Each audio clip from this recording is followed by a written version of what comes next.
আল্লাহর নবী সাল্লাল্লাহু আলাইহি সাল্লাম বলেছেন, মিন ইনদা রাব্বিহি হাত্তা ইউসআলা আন খামস। কিয়ামতের দিন কোন মানুষের পা কদম এক সুতা আগে বাড়বে না, এক কদম সামনে যেতে পারবে না। যাকে যেখানে ফেরেশতারা দাঁড় করাবে ওইখান থেকে এক কদম সামনে যেতে পারবে না যতক্ষণ না আল্লাহর নিকট 5টি প্রশ্নের উত্তর না দিবে। আন উমরিহি ফিমা আফনাহু, 1 নাম্বার প্রশ্ন করবে আল্লাহ, বান্দা আমি যেটুকু হায়াত দিছি পুরা হায়াত কোথায় শেষ করেছ? একটা একটা মিনিট করে করে বলো, একটা একটা সেকেন্ড করে করে বলো, বান্দা আমার হায়াত কোথায় শেষ করেছ? ছেলের আব্বা তোমাদের কাছে অনুরোধ, আব্বা 1 ঘন্টা সময় আমি গড়ির দিকে তাকায় আসি, 1 ঘন্টা সময় আমার অনুরোধ, মনোযোগ দিয়ে শোনো। প্রিয় ভাই, উঠাউঠি করো না, একজন আরেকজনের সাথে কথা বলো না, তুমি তাকায়া থাকো, না বুঝলেও তাকায়া থাকো। নওজোয়ান, বরকত হবে, বলো আল্লাহর কথা বরকত হবে, নবীজির কথায় বরকত হবে। আমি অনুরোধ করছি ভাই, দয়া করে কেউ উঠাউঠি করেন না, নড়াচড়া করেন না এবং এলোমেলো করেন না। তাহলে 1 নাম্বার এটা জবাব দিতে হবে। তাহলে আপনি শেষের এই 10 বছর, আপনারা চাচারা বলেন তো, আপনারা যারা প্রতিদিন এক নিয়মে চা দোকানে বসে বসে গল্প করেন, কি শোনেন, কি বলেন? এত ফান কেন খান, এত বিড়ি কেন খান বলেন? আপনি বলেন। একজন মানুষ, বয়স্ক মানুষের, পৃথিবীর কোন মানুষ বলেন আপনারা কত খিলি পান খাইতে বলছে আপনারে? কে বলছে কত খিলি বলে? আমি হারাম বলতেছি না, নাজায়েজ বলতেছি না। প্রশ্ন হইল এটা কি ফায়দায় খাচ্ছেন? শারীরিক কি উপকার, মানসিক কি উপকার, আখিরাতের কি উপকার, সংসারের কি উপকার, জিফুতের কি উপকার, আমনের কবরের কি উপকার? আপনি কেন চা দোকানে বসে আছেন? আপনি কি করছেন ওইখানে? কি দেখতেছেন? টেলিভিশনের ওই নর্তকী দেখেন কেন? বেহুদা কথা শুনেন কেন? ফালতু কথা বলেন কেন? না হয়তো শুনেন কেন? আপনি ঘুমান নাই তো? আপনি তাসবিহ পড়েন, একবার সুবহানাল্লাহ পড়লে আল্লাহর নবী বলছে উহুদ পাহাড়ের চাইতে ভারী নেকি হয়। কয়বার পড়লে? সুবহানাল্লাহ একবার। নবীজি বলছে আযামু মিন উহুদ, উহুদের চাইতে ভারী নেকি। একবার সুবহানাল্লাহ বললে নবীজি বলছে নাখলাতুন ফিল জান্নাহ। সুবহানাল্লাহ, নবীজি বলেন একবার সুবহানাল্লাহ পড়লে ঈমানদারের জন্য জান্নাতে একটা খেজুর গাছ রোপণ করা হয়। একবার পড়ে কত সুযোগ ছিল। আল্লাহর কোরআনের একটা একটা অক্ষর পড়লে একটা অক্ষরে 10টা করে নেকি হয়। নবীজি হিসাব করে বুঝাই দিয়েছেন, ভাঙ্গা বলে দিয়েছেন যে আলিফ লাম মিম, এখানে একটা অক্ষর না বরং 3টা অক্ষর। আলিফ লাম মিম 3 অক্ষরে 30টা নেকি, 30টা নেকি। তাহলে আপনি হিসাব করেন কুল হুয়াল্লাহু আহাদ এই সূরার মধ্যে কয়টা অক্ষর, কয়টা নেকি? আলহামদুলিল্লাহ সূরার মধ্যে কয়টা অক্ষর, কয়টা নেকি? কত বড় সুযোগ ছিল। ছেলেরা উপার্জন করে, ওনার আর এখন আগের মতো রোজগার করতে হয় না, এখন আর কামাই রোজগারির ঝামেলা নাই। এটা তো আল্লাহর নিয়ামত। এই সময়টা তো পুরোপুরি তাসবিতে, তেলাওয়াতে, মসজিদে, আল্লাহর ঘরে, আল্লাহর প্রিয় বান্দাদের কাছে, আলেম ওলামার কাছে জীবনটা শেষ করা, কাটার উচিত না? না দুধ দিয়ে জায়গা সাদোয়া, গুইরাই সাদোকান, গুইরাই বেহুদা কথাবার্তা, অনর্থক অনর্থক। এ পান খায়, সুপারি খায়, বন খায়, বিড়ি খায়, বুট খায়, মুড়ি খায়, বেহুদা। আহা, বয়স্ক মানুষ। আল্লাহ নবী সাল্লাল্লাহু আলাইহি সাল্লাম বলেন আযারাল্লাহু ইলা মরিইন আখারা উমরাহু হাত্তা বালাগা 60। মুসলিম শরীফের হাদিস। নবীজি বলেন আল্লাহ যাকে হায়াত লম্বা দিয়ে 60 বছর পর্যন্ত পৌঁছিয়েছেন, যাকে আল্লাহ 60 বছর হায়াত দিয়েছেন, খোদার কসম নবী বলছে যদি সে 60 বছর হায়াত পেয়েও আখিরাতের নেকি বাড়াইতে পারে নাই, জাহান্নাম থেকে বাঁচার ব্যবস্থা করতে পারে নাই, খোদার কসম নবী বলছে ওই নাফরমান বুড়া মিয়ারে হাসরের ময়দানে দাঁড় করাইয়া 1 সেকেন্ড কথা বলার কোনো সুযোগ দেওয়া হবে না, বরং দাঁড় করিয়ে ফিরানো শুরু হবে। আমি বলে গেলাম, আমনের বিশ্বাস না হইলে আমনে পরে জিগাইয়া আমারে আবার খবর দিয়েন, পরে আমি আইয়া শুনি। আমি নবীনগরে অহরহ আসি।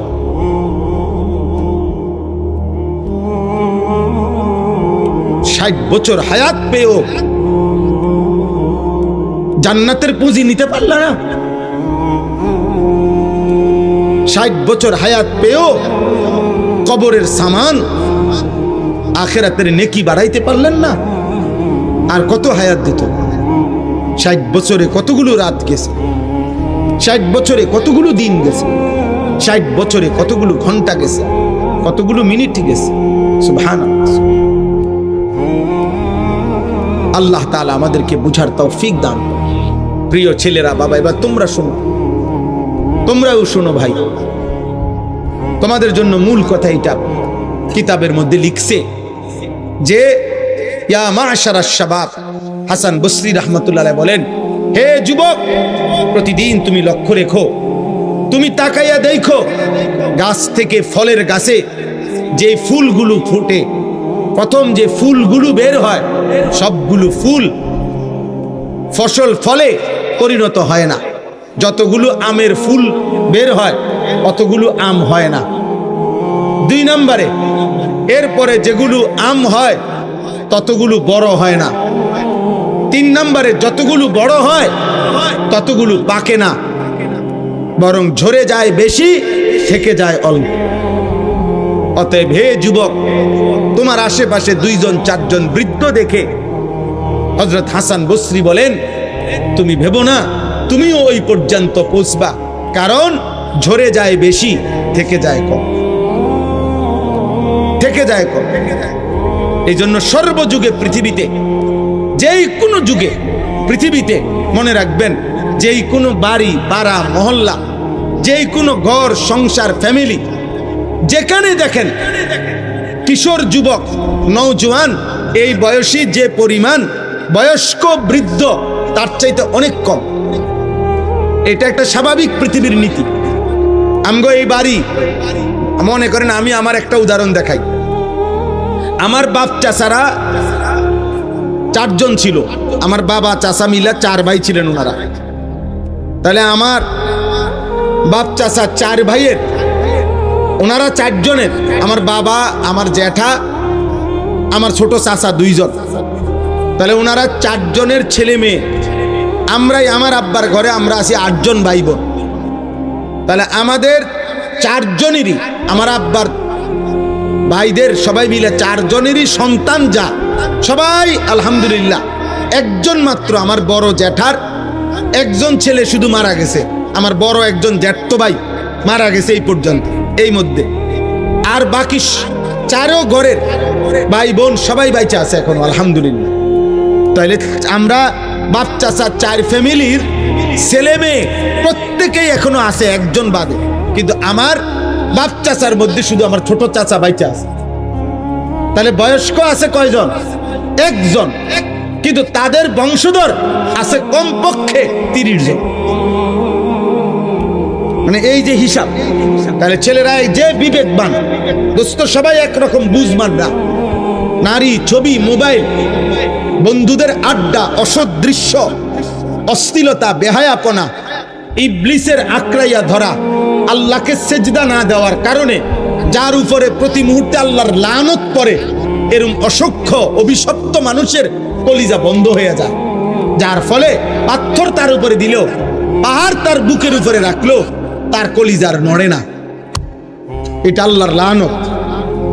এই জন্য অনেকের আছে যে যার মাথার উপরে যদি পাথরও দেওয়া হয় বুকের উপরে, সে নড়বে না। তার কথা যে আমি বুঝবো না, আমি সেজদা দেব না, আমি আল্লাহকে মানবো না। সোজা কথা, আমার উপরে যদি হিমালয় পর্বত আমার উপরে ফেলা হয়, আমারে যদি আটলান্টিক মহাসাগরও ডুবাই দেয়, আমি নাফরমানি ছাড়ব। এটা হলো যা যে আল্লাহ যার কলিজা মোহর মেরে দিছে, মোহর মেরে দিছে আল্লাহ। কোরআন শরীফে আছে, আল্লাহ নবীজিকে বলছে, বন্ধু কেউ যখন পাপের সীমা লঙ্ঘন করে আমি আল্লাহ তাকে 3টা শাস্তি দেই।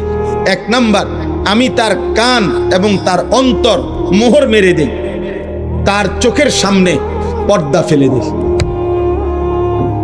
আল্লাহ বলেন তখন মনে রাখবেন বন্ধু, ওই নাফরমানকে হেদায়েত দিবে আর কেউ থাকে না, আর কেউ থাকে না। আব্দুল কাদের জিলানীর বাপ কবর থেকে আসলো, আর তারে হেদায়েত দিতে পারবে,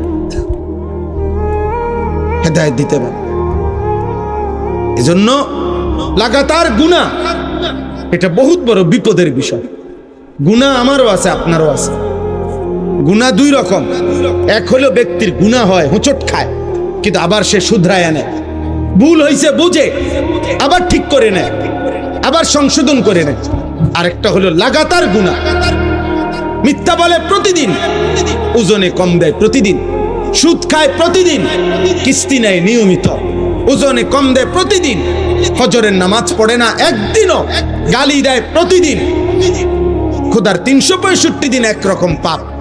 ওই নাফরমান শুধু পাপই না, বুঝা যায় আহা তার কপাল বড় মন্দ হতে পারে। আর কোন দিন আহারে আল্লাহ, আল্লাহ যদি আর না ফিরায় এই নাফরমান আর কোনদিন আল্লাহর পথে হয়তো ফিরবেন। কিস্তিতে কিস্তিতে জীবন শেষ, সুদে সুদে হায়াত শেষ, মদে মদে হায়াত শেষ, জুয়া খেলতে খেলতে হায়াত শেষ, নাটক আর সিনেমার নর্তকী দেখতে দেখতে হায়াত শেষ, গালি দিতে দিতে হায়াত শেষ। আহ, আর কোনদিন হয়তো নসিবে জুটবে না আল্লাহকে ডাকা, আর কোনদিন নসিবে জুটবে না আল্লাহর ইবাদত করা। এজন্য নওজোয়ান ভাই বাবা, প্রত্যেকের কাছে কথা এটা। গরম আমি জানি, আপনাদের কষ্ট হচ্ছে, আমি দেরি করছি না, কিন্তু এই কথাটুকু ধৈর্য ধরে শুনেন, এই কথাটুকু বুঝেন। ছেলেরা বাবা, তোমরা বুঝতে শেখো, তোমরা বুঝতে শেখো, তোমরা ভাবতে শেখো। তোমার হায়াতের কদর তুমি করো। এই পৃথিবীর কেউর হাতে 1 শব্দ 2 শব্দ বলবে হয়তো কেউ, কিন্তু সারাক্ষণ তোমারই নিয়ে পড়ে থাকবে এই সময় কারো নাই, কারো হাতে টাইম নাই। তোমার বাবারও কাম আছে, তোমার মারও ব্যস্ততা আছে, তোমার বড় ভাইয়েরও নিজস্ব কাজ আছে। এই সংসারে প্রত্যেকেরই আলাদা আলাদা ব্যস্ততা আছে। অতএব আমি যদি আমাকে নিয়ে না ভাবি, আমার ঈমান, আমার আমল, আমার আখিরাত, আমার কবর, আমার মিজান, আমার ফুলসিরাত, আমার হাসর আমি যদি না ভাবি, কে ভাববে? কে ভাববে বলেন? এজন্য আমরা প্রত্যেকেই, সময়ের বাস্তবতা হলো এখন আমরা বেশি অতিরিক্ত, সময়টা এখন এমন যে প্রত্যেকেই আলাদা আলাদা। ছেলে জানে না তার ডানে বামে আর কেউ তাকে যে ডাকবে, বাধা দিবে, এমন কেউ নাই, এমন কেউ নাই। মেয়ে তাকে টেনে ধরবে, কেউ নাই। মেয়ে মেয়ের মতো, ছেলে ছেলের মতো, মা মার মতো, বাবা বাবার মতো।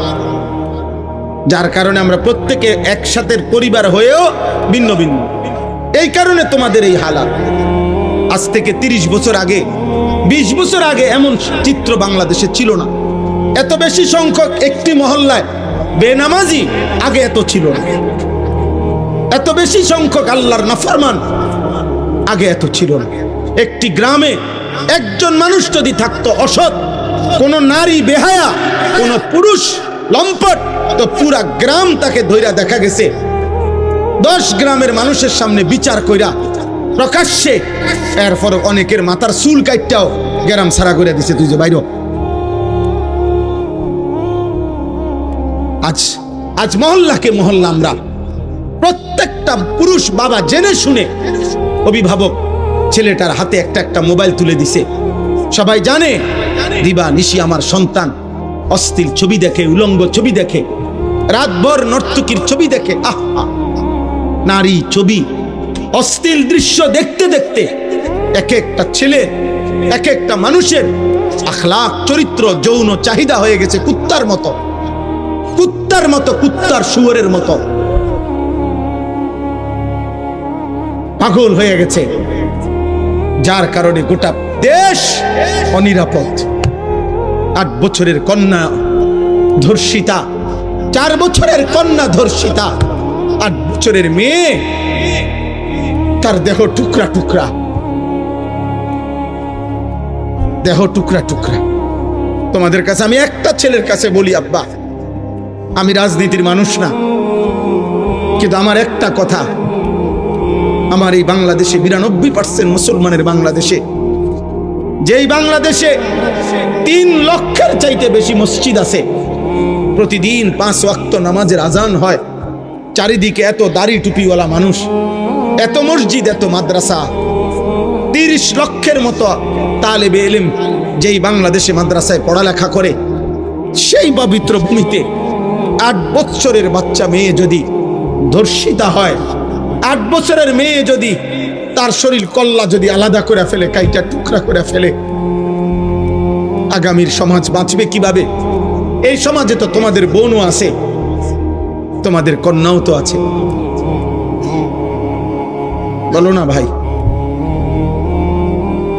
তোমাদের বোনরাও তো এই সমাজেই বড় হবে, তোমাদের কন্যারাও তো এই সমাজে বড় হবে। ওদের নিরাপত্তা কোথায়? ওদের নিরাপত্তা কোথায়? তোমরা কি শুরু করছো কও? দিন নাই রাত নাই, এই এক মোবাইল নিয়ে তোমরা কি শুরু করছো বাবা? বলো, এত নারী, এত ছবি, এত মোবাইল দেখে তোমরা কি করবা? ছেলেদেরকে বলতেছি, তোমরা বলো ভাই, তোমার বোন আছে না? বলো না, তোমরা যারা এখানে ছেলে, তোমাদের ছোট বোন নাই? কথা বলে না? যারা এখানে বিবাহিত, আপনাদের ছোট কন্যা নাই? তো ও আগামী দিনে কেমনে নিরাপদ বেড়ে উঠবে? এই চরিত্রহীনদের সমাজে ও বেড়ে উঠবে কিভাবে? আপনি চুল দেখলে বুঝেন না ও কি করছে? আপনি চেহারা দেখলে বুঝেন না ও কি করে? 1 ওয়াক্ত নামাজের সেজদা যার কপালে নাই,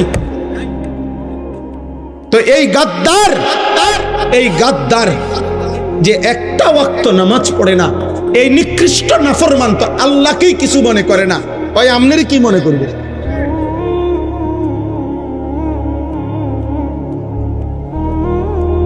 ও তার সৃষ্টিকর্তাকে কিছু মনে করে না, পালনকর্তাকে কিছু মনে করে না। আপনারা মনে করতেছেন যেমনে পারি জিফুতের লেগা হালাল হারাম, জায়েজ না জায়েজ, ঠকাইয়া ধোকা দিয়া যেমনে পারি পয়সা রোজগার করে তাগর জন্য ঘর দুয়ার রাখা যাইতে পারলে আমিও নিশ্চিত ওরাও কামিয়াব। না রে আব্বা, মানুষের প্রকৃত পরিচয় ঈমানের কাছে, মানুষের প্রকৃত পরিচয় আখলাকের কাছে, আখলাকের কাছে। আপনারা যারা উপার্জন করেন, আপনারাও পাগল হয়ে গেছেন।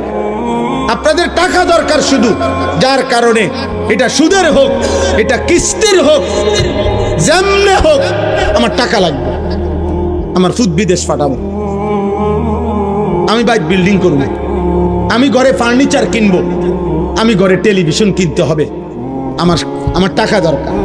অতএব কিস্তি হোক, সুদ হোক, লোন হোক, যেমনে পারো টাকা লাগবে।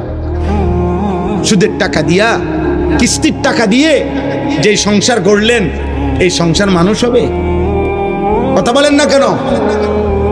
বলে প্রতিবাদ করেন। হারামখোরের সন্তান মানুষ হবে কেমনে?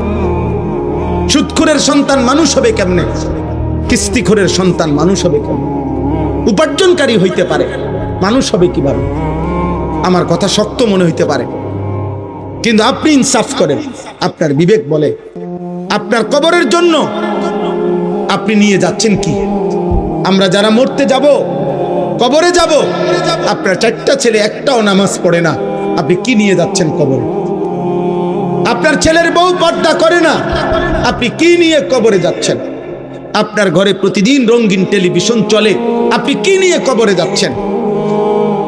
আপনি সুদের টাকায়, কিস্তির টাকায়, লোনের টাকায়, বিভিন্ন রকমের এনজিও তাদের কাছ থেকে টাকা নিয়ে আপনি আপনার ফ্যামিলি চালাইতেছেন। তো এই হারামের টাকা দিয়ে আপনি সংসার বড় করবেন কেমন? বলেন না আব্বা? উত্তম আখলাক তৈরি হবে কিভাবে? প্রত্যেকটা ছেলের হাতে একটা একটা মোবাইল তুলে দিলে, মেয়ের হাতে একটা একটা বড় মোবাইল তুলে দিলে ও আখলাক শিখবে কার কাছে? ও আখলাক শিখবে কার কাছে? এই জন্য কারো যদি বিবেক থাকে, আমরা বলে গেলাম, মনে রাখবেন ফেরিওয়ালা বলে যায়, কেউ মাল না কিনলেও ফেরিওয়ালা চিল্লানি বন্ধ করে না। ফেরিওয়ালা প্রত্যেক গলিতে গলিতেই তার মালের ঘোষণা দেয়, বলতেই থাকে। হতে পারে 3 ঘন্টায়ও একজন কাস্টমার মিলে নাই, তারপরেও ফেরিওয়ালা বলা বন্ধ করে নাই। আমরা ফেরিওয়ালা, আমরা বলে যাচ্ছি, আমরা আপনাদেরকে বলে যাচ্ছি, আপনারা দয়া করে ছেলেরা, বাবা তোমরা আল্লাহর দিকে ফেরো, তোমাদের এই চুল চেহারা ঠিক করো, তোমরা নারীর আকর্ষণ কমাও, মোবাইলের আসক্তি কমাও। বাবা, এই সমাজ অনিরাপদ। প্রতিদিন বাংলাদেশে 2 জিনিসের বাংলাদেশে মহামারীর মতো, এক হলো ধর্ষণ, আরেক হলো পরকীয়া।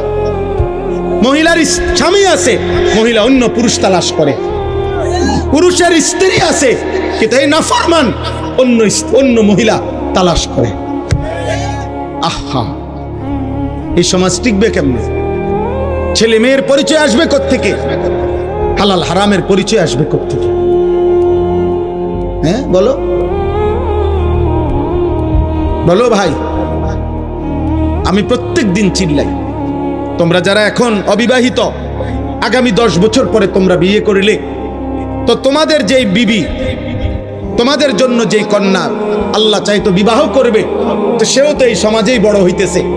তো এই চরিত্রহীনদের সমাজে সেও যদি ছবি আর মোবাইল আর হারাম প্রেমে আসক্ত হয়, তো তুমি উত্তম স্ত্রী, নেককার পবিত্র নারী কোত্থেকে পাবে? আসমান থেকে? তাহলে আমাদের সবার ভালোর জন্য, আমাদের সবার কল্যাণের জন্যই আমাদের চরিত্রের পবিত্রতা দরকার, আমাদের জন্যই দরকার। আমাদের মোবাইলের নর্তকী আর ঘরের স্ত্রী এক কথা না। মোবাইলের নর্তকী তো দেখে শেষ করলাম, কিন্তু ঘরের বিবি তো সংসার করতে হবে। মোবাইলের নর্তকী যত খারাপ হোক চাইয়া শেষ করলাম, কিন্তু ঘরের স্ত্রী যদি 2 নম্বর হয়, তখন না বুঝবা জাহান্নামের আগুন কাকে বলে, তখন না বুঝবা দুনিয়া কত কষ্টের, কত কঠিন। তখন তো দুনিয়ার জীবনটা হয়ে যাবে জাহান্নামের আগুন। এই জন্য সবার কাছে বললাম, আপনারা আপনাদের স্ত্রী, ছেলে মেয়ে, ভাইয়া, তোমরাও ভাই বোন সবাই মিলে আল্লাহর দিকে ফেরো। বাবা, আল্লাহর দিকে ফেরো। আমি শুধু একজন বক্তা হিসাবে বলি নাই, আমি আমার অন্তর থেকে বললাম, তোমরা এই চুল চেহারা, এই লেবাস, এই পোশাক, এই সারাদিনের এই চলাফেরা, এটা সুন্দর না আব্বা। অনেক ছেলে এখানে যে কয়জন বসছ, অধিকাংশ ছেলেই চেহারা দেখে বোঝা যায় বেনামাজ। আহা আব্বা, নামাজ সারা জীবনের কোনো মূল্য নেই। যে কপাল সেজদা দেয় না, যে সেজদা বিহীন কপাল, হ্যাঁ আমরা বলেন যারাই নামাজ পড়ে না, তারা কি আল্লাহর হুকুম নামাজ পড়া, আর যে নামাজ পড়ে না তো সে আল্লাহর হুকুমকে পাত্তা দেয় না, তার মনের ইচ্ছা মতো চলে? কথা বলেন না, সবাই বলেন তো। কোরআনুল কারীমের মধ্যে আছে, এই কোরআনে আছে যে তার মনের ইচ্ছা মতো চলে, আল্লাহর হুকুমের পাত্তা দেয় না, খোদার কসম আল্লাহ তাকে বলছে তার জীবন কুত্তার জীবন, কুত্তার জীবন, কুত্তার জিন্দিগি, কুত্তার জিন্দিগি। ওই জিন্দিগি সেজদা নাই যেই কপালে, ওর জীবন কুত্তার জীবন। কোরআন শরীফের আয়াত।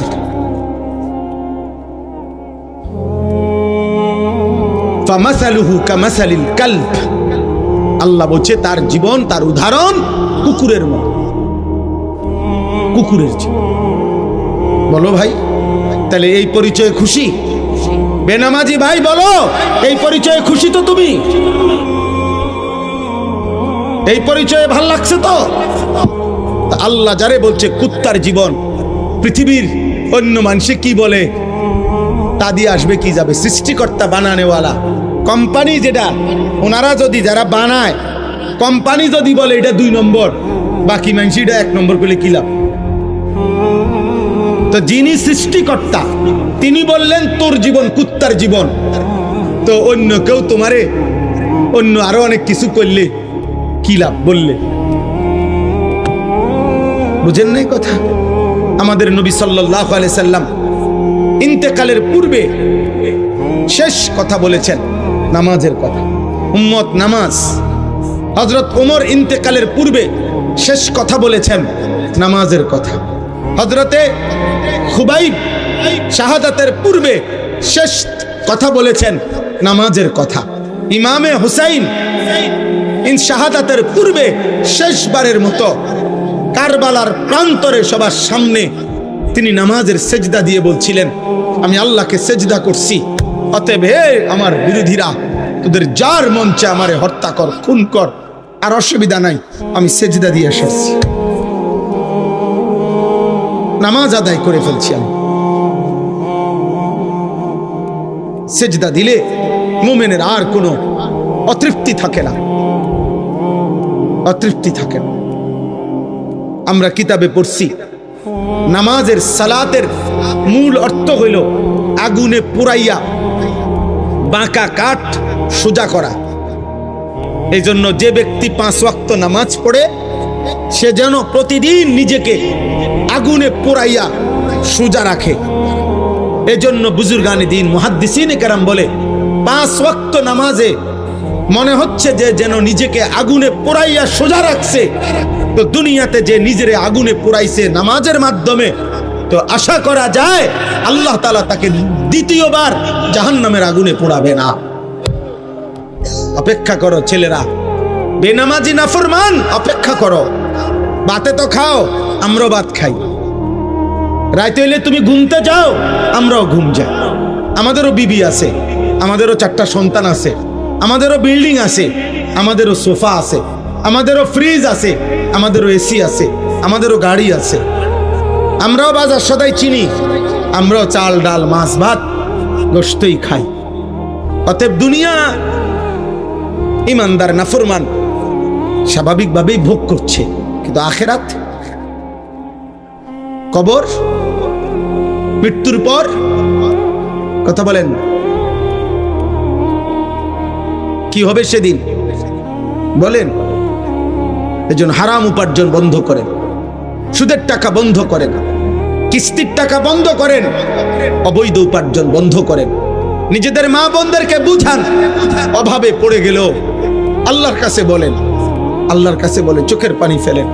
আমরা সেই নবীর উম্মত যেই নবী আমাদের, যার ঘরের চুলায় কসম, আম্মা জান আয়েশা রাদিয়াল্লাহু তাআলা আনহা নবীজির স্ত্রী বলছেন 3 মাসে কোনোদিন, 3 মাস টানা নবীজির বিবি বলছেন আমরা 9 জন বিবি নবীর ছিলাম, কারো ঘরে টানা 3 মাসে কোনোদিন চুলায় রান্না করা কোনো খাবার জোটে নাই।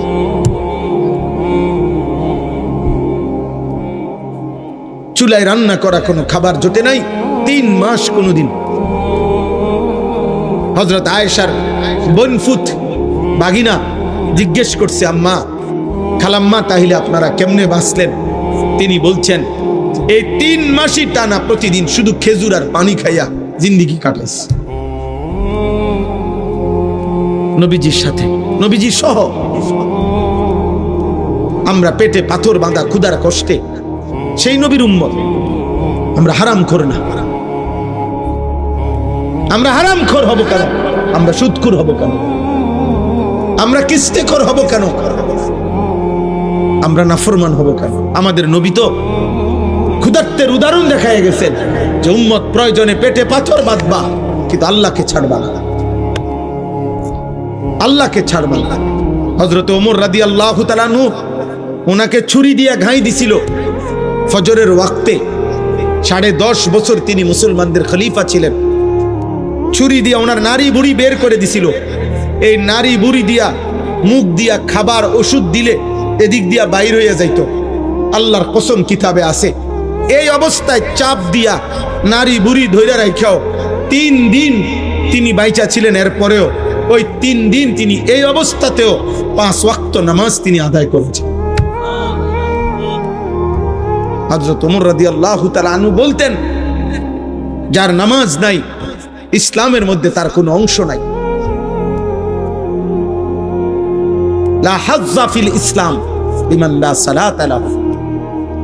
যার কপালে সেজদা নাই ইসলামে তার দোস্ত ফাইজলামি না করে উঠে গেলে ভালো। এই ছেলে, এই বেয়াদব, উঠে গেলে ভালো বেটা। আব্বা উঠো, অনেকক্ষণ হয়ে গেছে, এতক্ষণ দুষ্টামি ছাড়া থাকে কেমনে? যাও আব্বা, চলে যাও। আরো অনেকেই উঠছে, তুমি উঠে যাও। হ্যাঁ, এই সমাজের সবচেয়ে বড় মুসিবত, বন্ধু নামের অসৎ দুষ্ট অসংখ্য ছেলেকে ভালো থাকতে দেয় না। কোন মানুষের জীবনের সবচেয়ে বড় অভিশাপ অসৎ সঙ্গী, যে তাকে নষ্ট করে দেয়, যে তাকে গুনার আড্ডায়, নারীর আড্ডায়, জুয়ার আড্ডায়, মদের আড্ডায়, নেশার আড্ডায়, মোবাইলের আড্ডায় ভাসায় দেয়। অসংখ্য মায়ের স্বপ্ন বৃথা হয়ে যায় খারাপ বন্ধুর খপ্পরে। অসংখ্য বাবার স্বপ্ন বৃথা হয়ে যায় অসৎ সঙ্গের কারণে। বাবা হয়তো স্বপ্ন দেখছিল ছেলে আমার অনেক জ্ঞানী গুণী হবে, অসৎ বন্ধু শেষ করে দিল। মা হয়তো স্বপ্নে দেখছিল, অনেক স্বপ্ন নিয়েছিল, বুকের মানিক আমার 2 বছর দুধ পান করাইছি, আশা ছিল মার, কিন্তু ওই বন্ধুদের খপ্পরে পড়ে নিয়ন্ত্রণ হারা। নিয়ন্ত্রণ একটা ছেলে বলো, নাই তো তোমরা একটা যদি মুসলমানের বাচ্চারা বলো যে তোমরা যারা এই বেঈমানের মতো চুল রাখছো, এটা তোমরা তোমাদের বাবাকে দেখে না। এই চুল তোমরা তোমাদের বাবার দিকে তাকাইয়া রাখো নাই, তোমার দাদা, তোমার নবী, তোমার মসজিদের ইমাম, তোমার প্রতিষ্ঠানের শিক্ষক, আর স্কুলের কোন ছাত্র বলো, একটা স্কুলের ছেলে বলো, তোর স্কুলের যে টিচার বেটা, ওই টিচারের মাথারও তো এমন চুল নাই, তাহলে তুই কোন বেঈমানের থেকে এই চুল নিলি? বল বেটা, একটা ছেলে দাঁড়ায় বলবে এটা তোর বাবার চুল, তোর দাদার চুল, এটা বল ভাই। লজ্জা না? তুমি আর বুঝানোর জন্য বলতিস, তুমি কও তোমার কোন স্কুলের টিচারের চুল এমন? বলো তাহলে ওরা কার থেকে নিল?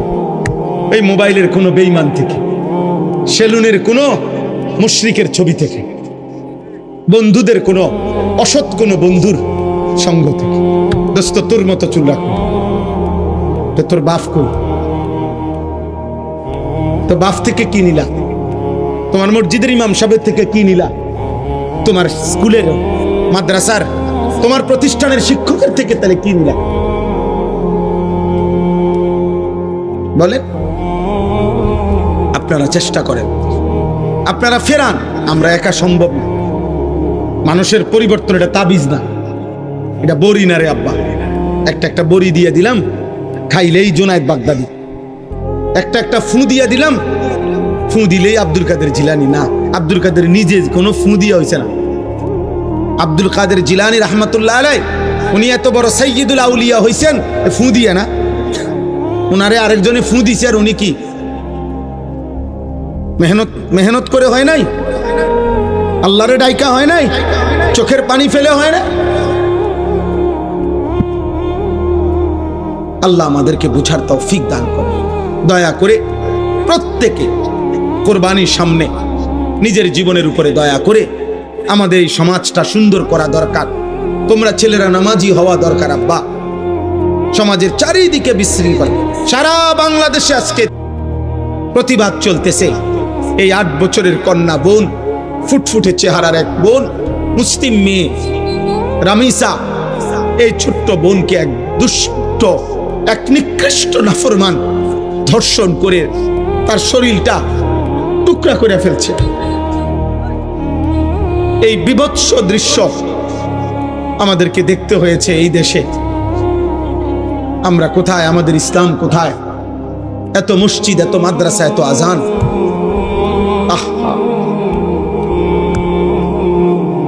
আগামী দিনে আমাদের কারো ঘরই নিরাপদ থাকবে না। এই জন্য প্রত্যেকটা যুবক, প্রত্যেকটা মুসলমান দল মতের ঊর্ধ্বে উঠে আমাদের প্রত্যেকের দাবি, এ কথা স্পষ্ট করা উচিত যে আমরা আমাদের এই বাংলাদেশে ধর্ষক ব্যভিচারীর শাস্তি প্রকাশ্য দিবালোকে সবার সম্মুখে দেখতে চাই। আমরা সোজা হিসাব এই প্রতিবাদ তোলো, এই আওয়াজ তোলো। যেটা আওয়ামী লীগ বিএনপি না, এটা জাতীয় পার্টি জামাত ইসলাম না, এটা 18 কোটি মানুষের দাবি। এটা বাংলার প্রতিটা জনগণের দাবি। এটা যদি এখনই নিয়ন্ত্রণ না করে, আমার দেশ কোনোভাবে মায়ের, বোনের, কন্যার ইজ্জতের কোনো নিরাপত্তা থাকবে না।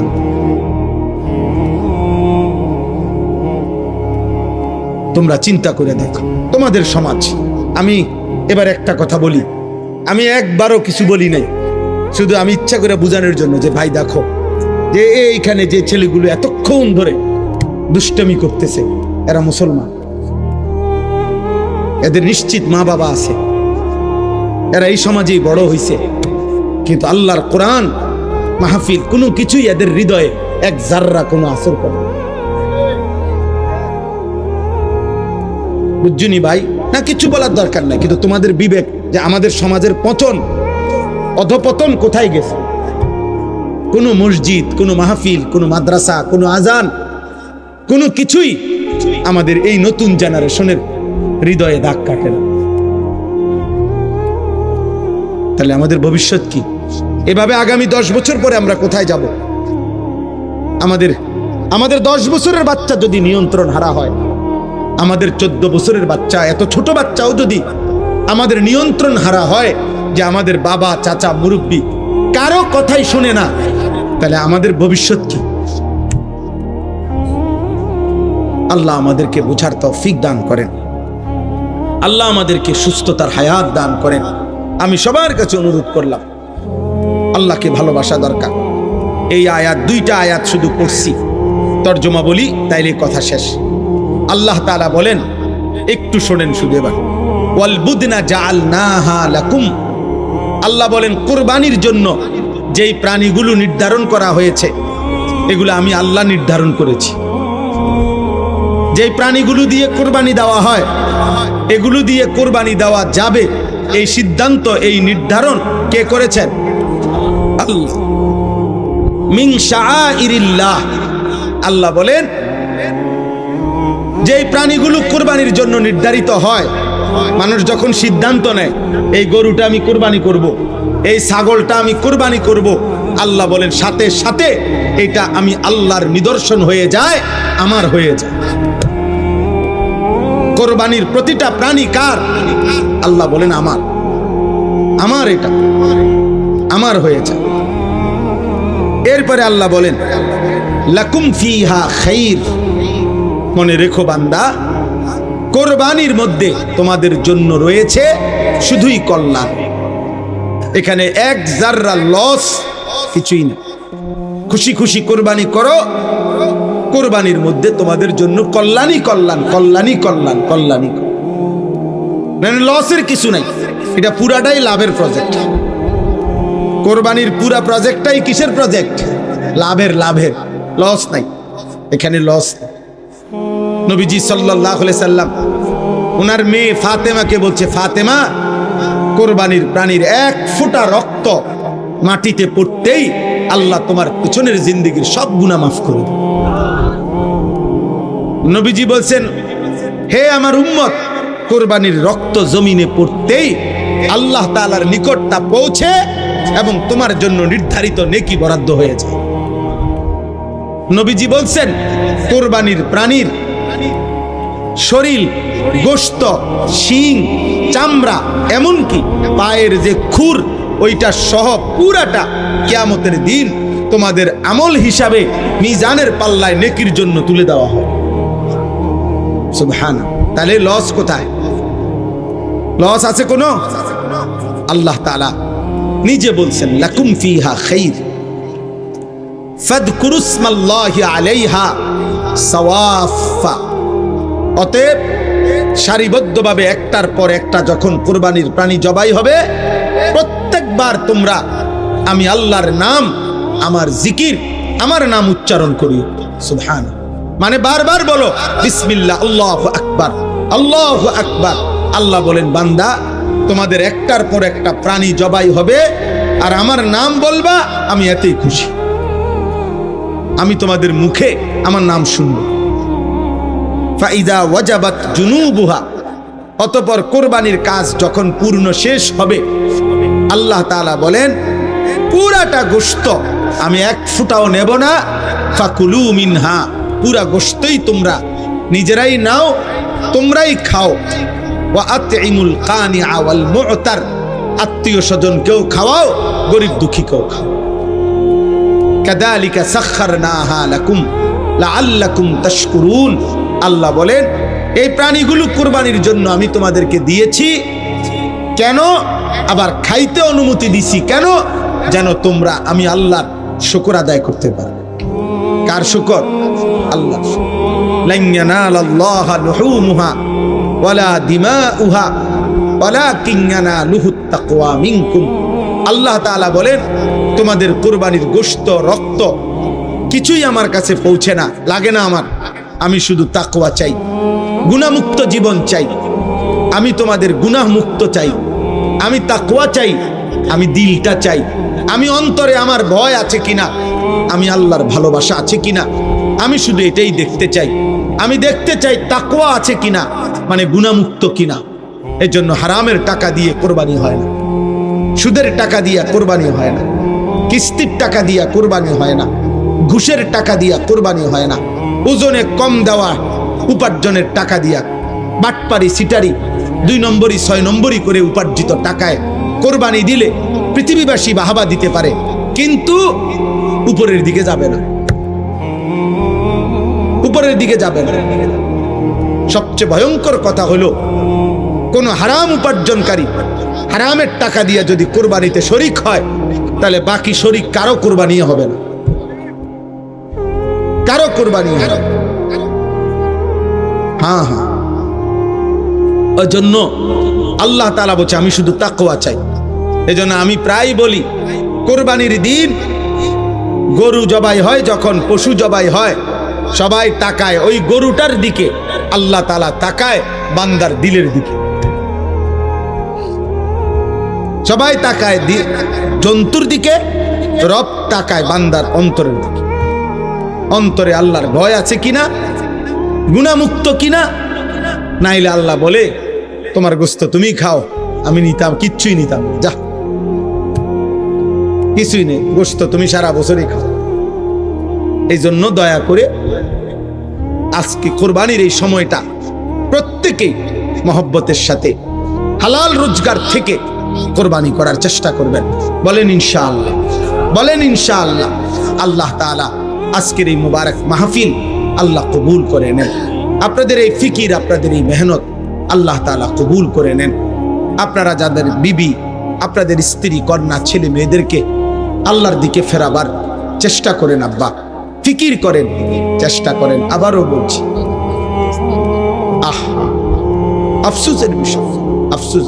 আরে পুরুষ বলেন, মহিলা বলেন, কিস্তির টাকা হারাম, কিস্তির টাকা হারাম,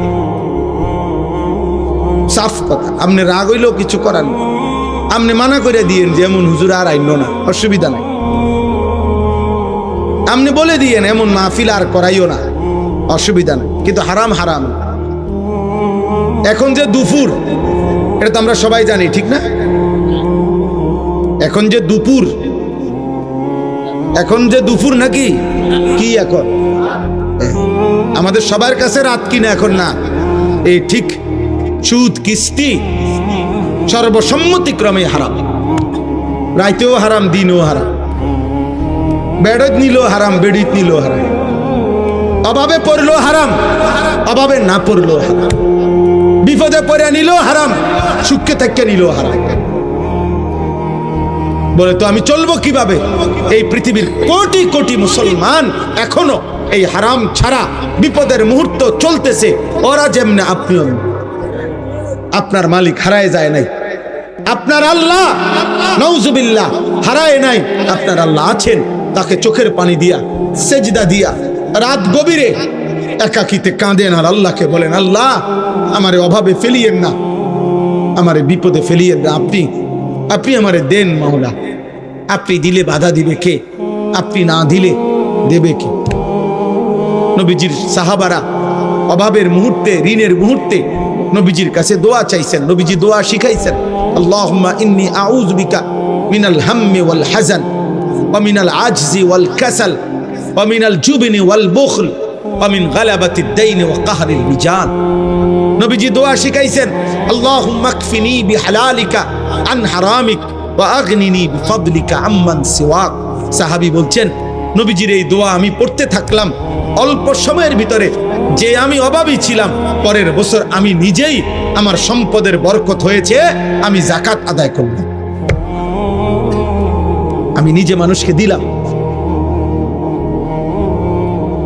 আল্লাহ তাআলা আমাদের সবাইকে হিম্মত দান করেন। মনে রাখবেন, নবীজি সাল্লাল্লাহু আলাইহি সাল্লাম বলেছেন, কারো কাছে যদি 10টা টাকা থাকে আর তার মধ্য থেকে 1টি টাকা যদি হারামের, খোদার কসম নবী বলছে, যতক্ষণ পর্যন্ত ওইটা তার কাছে থাকবে, তার কোনো ফরজ কিংবা নফল কোনো ইবাদত আল্লাহ কবুল করবেন। অতএব আপনারা আল্লাহর দিকে ফিরেন, আল্লাহকে নিয়ে থাকেন, আল্লাহর ইবাদত করেন, হালালের উপরে চেষ্টা করেন, হিম্মত করেন। আল্লাহ আছেন, আল্লাহ আপনার প্রয়োজন পূরণ করবেন ইনশাআল্লাহ। আল্লাহ আপনাদের সবাইকে তৌফিক দান করেন। কোরআনুল কারীমের মধ্যে আছে, আল্লাহ তাআলা বলেন, ওমান আহসানু কাওলাম মিম্মান দাআ ইলাল্লাহ।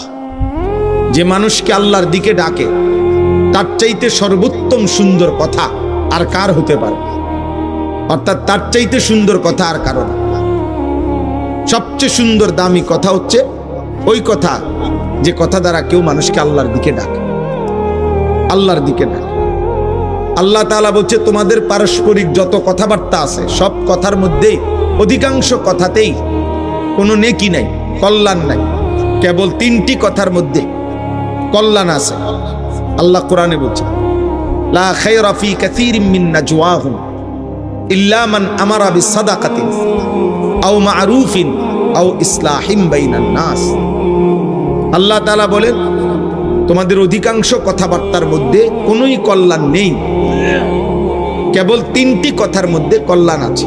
1 নাম্বার, যে কাউকে আল্লাহর পথে খরচ করতে বলে, ভাই আল্লাহ সম্পদ দিছে, আপনি যাকাত দেন, কোরবানি করেন, হজ করেন, মসজিদ মাদ্রাসায় দান করেন, এতিম গরিব অসহায় বঞ্চিতকে দান করেন।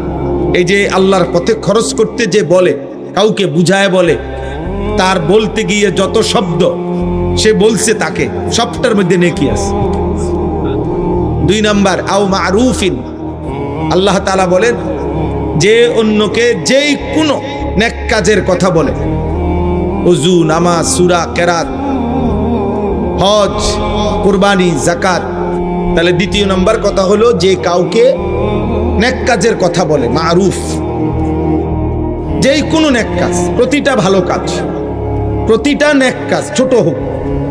নবী সাল্লাল্লাহু আলাইহি ওয়াসাল্লাম বলেছেন, লা তাহকিরান্না মিনাল মা'রুফি শাইআন। যেই কোনো নেক কাজকে তুমি ছোট মনে করো না, সামান্য হোক, সামান্য। নবীজি সাল্লাল্লাহু আলাইহি সাল্লাম বলেছেন, কাউকে রাস্তা বলে দেওয়া, এটাও নেক কাজ, এটা ছোট মনে করো না, এটা তো অনেক নেকি। কোনো অন্ধকে রাস্তা পার করে দেওয়া, এটাকে ছোট মনে করো না, এটা নেক কাজ। রাস্তা থেকে কষ্টদায়ক জিনিস সরিয়ে দেওয়া, ইমাতাতুল আদা আনিত তরিক, এটা ছোট মনে করো না, এটা ঈমানের অংশ।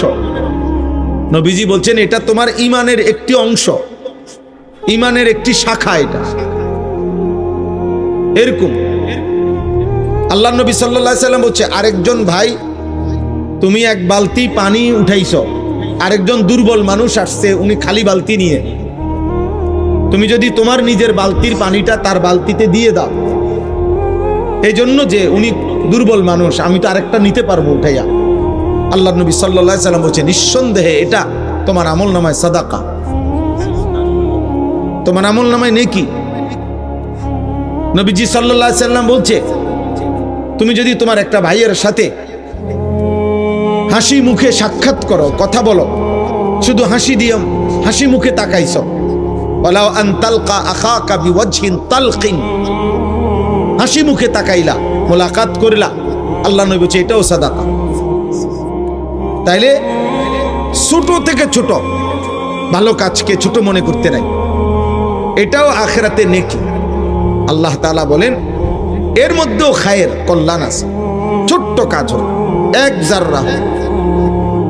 3 নাম্বার হলো, আও ইসলাহিম বাইনান নাস, তিন নাম্বার হলো যে মানুষের মাঝে ইসলাহ করে দেয়, সংশোধন করে দেয়, মানুষের বদ আখলাকি অসৎ আচরণ ঠিক করে দেয়, গুনার আচরণ ঠিক করে দেয়, ঝগড়া বিবাদ মীমাংসা করে দেয় ইত্যাদি। যেই কোনো গুনার আচরণ সংশোধন করে দেয়। এ ভাইয়া এটা ঠিক হচ্ছে না। একজন মুসলমান, মিথ্যা বলার কথা না, তুমি একজন মুসলমান, তুমি প্রতিদিন সুদ খাইতে পারো না, তুমি মুসলমান, তুমি প্রতিনিয়ত ওজনে কম দিতে পারো না, তুমি মুসলমান, এভাবে বেনামাজি জীবন তুমি কাটাইতে পারো না। এইভাবে যে কাউকে ইসলাহ করে, সংশোধনের চেষ্টা করে, পরিবর্তনের চেষ্টা করে, আল্লাহ তাআলা বলেন তার প্রত্যেক কথার মধ্যেই নেকি আছে। সুবহানাল্লাহ। তাহলে কয়টা হলো? তিনটা। এক নাম্বার হলো যে কাউকে আল্লাহর পথে খরচ করতে বলে। দুই নাম্বার হলো যে কাউকে যে কোনো নেক কাজের কথা বলে। তিন নাম্বার হলো যে মানুষের মাঝে সংশোধন করে, ইসলাহ করে দেয়। আল্লাহ তাআলা বলেন এই কাজগুলো যে করবে আমি আল্লাহ ওয়াদা দিলাম, যদি আমার সন্তুষ্টির জন্য করে আমি তাকে সর্বশ্রেষ্ঠ বিনিময় জান্নাত দান করব। ওমান ইয়াফআল যালিকা বিতিগা মারদাতিল্লাহ ফাসাউফা নুতিহি আজরান আযীমা। যে কাজগুলো করবে আমি আল্লাহ তাআলা সন্তুষ্টির জন্য যদি করে থাকে আমি তাকে সর্বশ্রেষ্ঠ বিনিময় জান্নাত দেব। এই জন্য অল্প হোক বেশি হোক, নেক কাজ, নেক কাজের পরিবেশ, নেক কাজের মজমা, এর মধ্যে লাভই লাভ, এখানে লসের কিছু। এই জন্য নওজোয়ান ভাই, কিশোর ভাই, প্রিয় সন্তান, সবার কাছে অনুরোধ, আল্লাহর কথা মনোযোগ দিয়ে শুনলে ভালো হবে, ভালো হবে। বুঝার নিয়তে শুনলে বরকত হবে। 24 ঘন্টা খামখেয়ালি অবহেলা এটা কোনো জীবন না। সারাদিনে আপনি বুঝেন না, কখনোই বুঝেন না আল্লাহকে, ইসলামকে। এটা আসলেই অসভ্যতা, মূর্খতা, বর্বরতা। এটা শয়তানের ওয়াসওয়াসা, এটা ইচ্ছাপূর্বক গাফলতি, খামখেয়াল। আপনি কখনোই বুঝেন না, আপনি বুঝতেই চেষ্টা করেন, আপনি পাত্তাই দেন না। এটা অসভ্যতা, এটা গোঁড়ামি, এটা গাদ্দারি, এটা সীমা লঙ্ঘন, এটা বাড়াবাড়ি। আপনার নয়তো সৃষ্টিগতভাবে, জন্মগতভাবে আল্লাহ তাআলা প্রত্যেক মানুষের ভিতরে, পুরুষ কিংবা নারী, সকলের মধ্যে আল্লাহ আল্লাহকে মানার যোগ্যতা দিয়েছে। সৃষ্টিগত যোগ্যতা এটা। মানুষ অন্যান্য কর্মের অনেক কিছু শিখে, বয়সে শিখে। দুনিয়ায় অনেক কিছু মানুষ শিখে, এ বেটা রিক্সা চালাইতে পারে, ও অটো চালাইতে পারে, ও সিএনজি চালাইতে পারে, ও গাড়ি চালাইতে পারে, ও বিমান চালাইতে পারে, ও পড়াইতে পারে। এগুলা পরবর্তীতে শিখছে দুনিয়াতে উপার্জনের জন্য, চলার জন্য। এগুলা একজনে পারে, আরেকজনে পারে না। আমার ড্রাইভার গাড়িটা চালাইতে পারে, আমি চালাইতে পারি না। আমি এটা স্টিয়ারিং ধরতেও পারবো না, বুঝিও না, আমি এটা 100টাও বুঝি না। তাইলে আমি তো গাড়িতে চলি আজকে না হয়তো 15 বছর হবে, কিন্তু আমি কিছুই বুঝি না, এটা 100টাও বুঝি না। তাহলে দুনিয়াবি এগুলো এমন হইতে পারে, আমি পারি সে পারে না, সে পারে আমি পারি না। কিন্তু আল্লাহকে মানার যোগ্যতা, নামাজের যোগ্যতা, আল্লাহর ইবাদতের যোগ্যতা নিশ্চিত, আল্লাহর কসম, সৃষ্টিগত জন্মগত ভাবে আল্লাহ প্রত্যেকের মধ্যেই দিয়ে রাখছে। নামাজ কিছু লোক পড়তে পারে, কিছু লোক পারবে না, এমন না, সবাই পারবে। কোরআন প্রত্যেকেই পড়তে পারবে। বাংলা বই হয়তো সবাই পড়তে পারবে না, ইংরেজি বই হয়তো সবাই পড়তে পারবে না, উর্দু সবাই পারবে না, হিন্দি ভাষা সবাই পারবে না, কিন্তু কোরআন প্রত্যেকেই পড়তে পারবে। এটা আল্লাহর ওয়াদা। সে যেই ভাষাভাষী হোক, বাংলাভাষী হোক আর উর্দুভাষী হোক, আরবি ভাষী হোক আর ফার্সি ভাষী হোক, ইংরেজি ভাষা হোক, যার ভাষা যেটাই হোক, আল্লাহর কোরআন, আল্লাহ বলেন আমি যোগ্যতা দিয়েছি। তাহলে এই জন্য যেই মুসলমান মনে রাখবেন আল্লাহর কোরআন পড়তে পারে না, জওয়ান কিংবা বুড়া, মূল কারণ একটাই, আপনি গাফেল। আপনি ইচ্ছা করে আখিরাতকে ভুলে গেছেন, আপনি ইচ্ছা করে মস্কারি করতেছেন, ফাজলামি করতেছেন। আপনি অহংকারী, আপনি মুতাকাব্বির, অহংকারী মূলত আপনি গাদ্দারি করছেন। আপনি পারতেন। প্রত্যেক এই বুড়া মানুষও যারা আল্লাহর কোরআন সহি শুদ্ধ পড়তে পারে না, একমাত্র কারণ গাদ্দারি কারণ। বুড়া মিয়া আখিরাতকে পাত্তা দেয় না। নাইলে 90 বছর না, যার বয়স 900 বছর, এই 900 বছরের বুড়া মানুষের পক্ষেও আল্লাহর কোরআন সহি শুদ্ধ করা 100% সম্ভব। 90 বছর বয়সেই সম্ভব, আজকের থেকে নিয়ত করলেও সম্ভব। কিন্তু উনি মূলত কথা হইলো উনি শিখবে না। উনার কথা হইলো আমি আমার মতো চলবো। বুঝছেন? অহংকারী এটা। বয়স্ক মানুষ মনে রাখবেন, স্কুল কলেজ ইউনিভার্সিটিতে যারা পড়ো ভাই, তোমরাও মূলত গাফলত। তোমাদের প্রত্যেকের শরীরে জীবনের মধ্যে আল্লাহকে শিখার, আল্লাহর কোরআন শিখার যোগ্যতা আল্লাহ দিয়ে রাখছেন, কিন্তু আমরা ইচ্ছা করে শিখি না। আমরা এটাকে কোনো বিষয়ই মনে করি, আমরা পাত্তা দেই না, পাত্তা দেই। বাংলাদেশে, শুধু বাংলাদেশে শত শত আইটেমে কোরআন শিখার বুদ্ধি, পদ্ধতি, সিস্টেম আছে। শুধু মাদ্রাসা না, মাদ্রাসা মক্তব ছাড়াও এখন শত শত বয়স্কদেরকে শিখানো, বাচ্চাদেরকে শিখানো, নারীদেরকে শিখানো।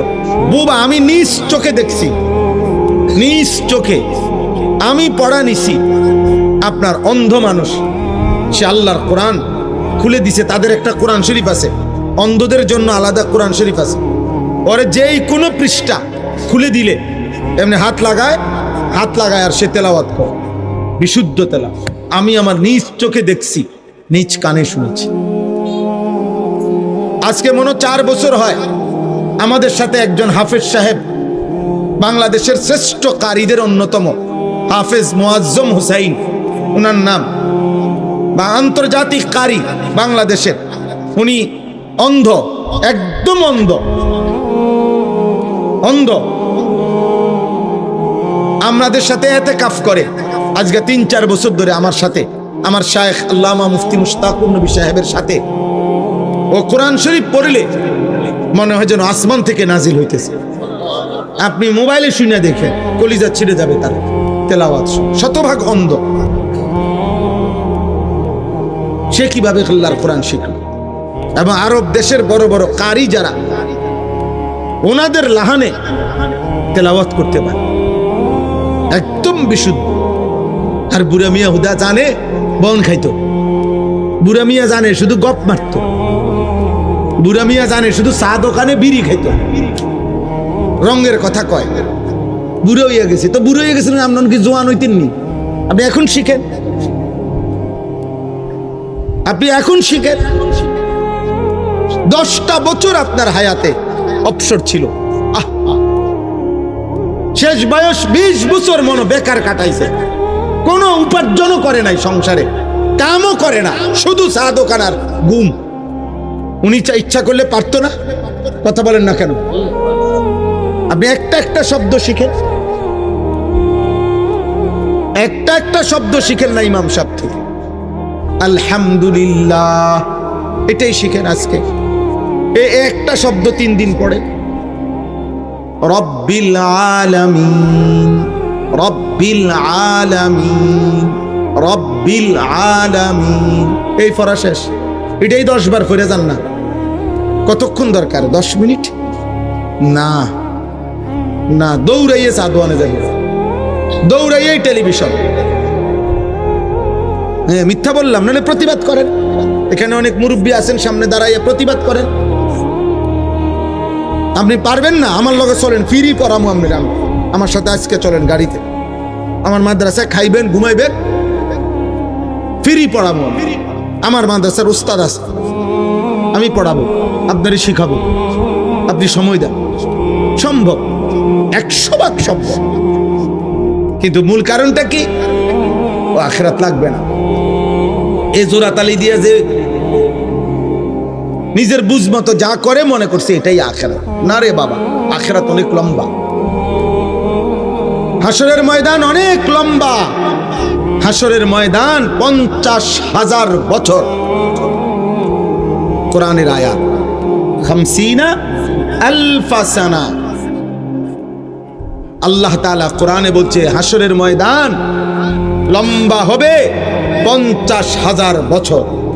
তাহলে হাসরের ময়দানের এই হিসাব চলবে 50,000 বছর।